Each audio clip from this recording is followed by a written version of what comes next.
It was just before 9 o'clock when the IRA's bomb ripped apart the soldiers' van. They'd come to Lisburn for the town's charity fun run, and while they took part, they left their vehicle parked and unattended.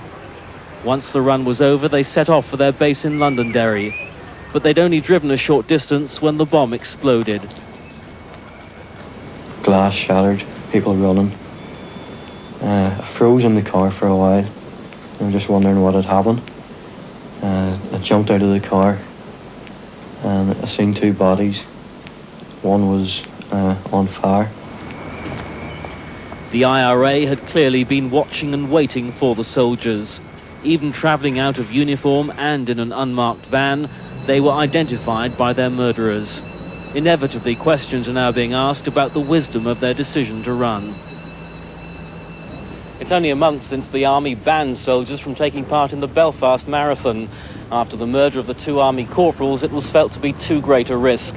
If they thought their men were safe in this predominantly Protestant town, they were proved tragically wrong.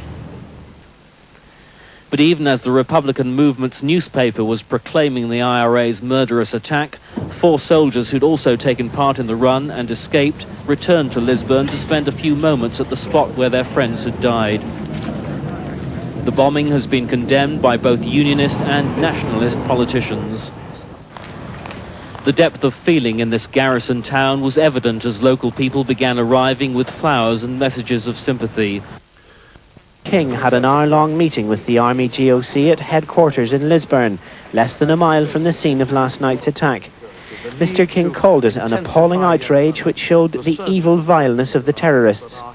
But what about the key issue of how the IRA targeted the soldiers' unmarked van and planted the bomb undetected? While every precaution that can be taken is taken, and was in this case, and the route was secured, but it does obviously emphasise again the vital importance of everybody taking personal responsibility.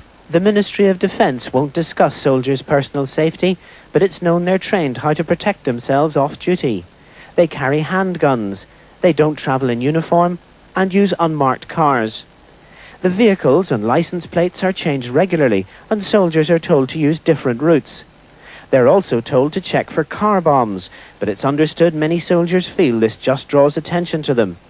And they have instructions to avoid certain areas like West Belfast, where the dangers are obvious. As Tom King reviewed with his security chiefs the implications of the murders today, did he still believe that the IRA could be defeated? Yes, I do. As the wreckage of the soldiers' van in Lisburn was cleared away this evening, it seems there won't be a drastic security response to the killings, but important questions are bound to be asked about how the IRA were